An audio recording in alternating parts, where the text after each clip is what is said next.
Di cerita horor kali ini, kita akan membahas seorang anak bernama Budi, asal Tasikmalaya, yang mengalami kejadian horor saat menginap di rumah tantenya. Cerita ini terjadi pada tahun 1993 di Tasikmalaya. Kisah bermula saat Budi sedang liburan semester sekolah dan ia berlibur ke rumah neneknya. Di siang harinya, Budi bermain bersama sepupunya di sungai.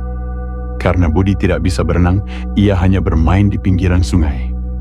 Saat Budi berjalan di tepi sungai, ia terperosok ke dasar yang lebih dalam. Budi pun akhirnya tenggelam di sungai sampai tak sadarkan diri. Untungnya, sepupunya segera menolong dan nyawa Budi berhasil diselamatkan.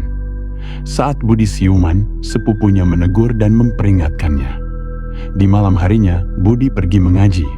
Namun, saat pulang dari mushola, ia ditakut-takuti oleh teman sepupunya. Karena ketakutan, Budi berlari pulang. Sesampainya di rumah neneknya, tiba-tiba Budi diminta menginap di rumah tantenya untuk menemani sepupunya. Saat tiba di rumah sang tante, sepupunya menyuruh Budi tidur sendiri di kamar. Karena kelelahan, Budi pun langsung tertidur. Di tengah malam, Budi terbangun karena mendengar suara tangisan nenek-nenek dari luar jendela kamar. Hayang sebelah. Salah.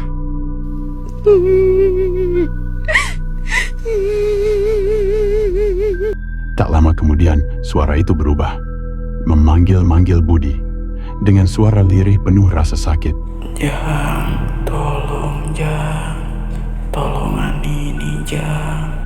Budi langsung menutupi tubuhnya dengan selimut, gemetar ketakutan, berusaha memejamkan mata.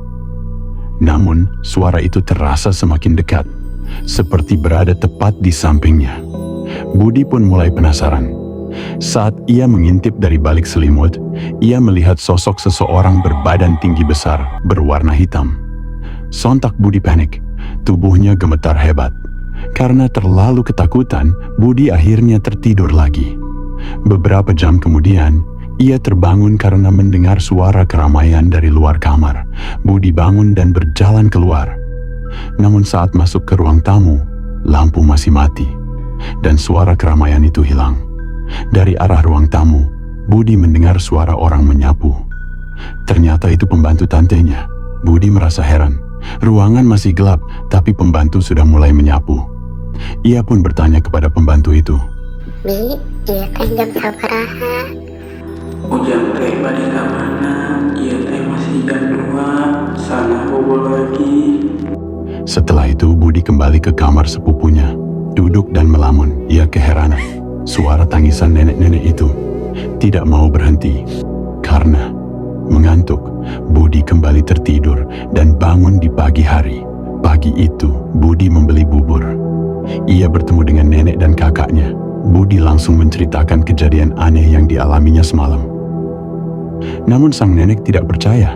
Tapi, saat Budi menceritakan kejadian itu kepada temannya justru berkata bahwa ia juga mendengar suara tangisan nenek-nenek yang sama.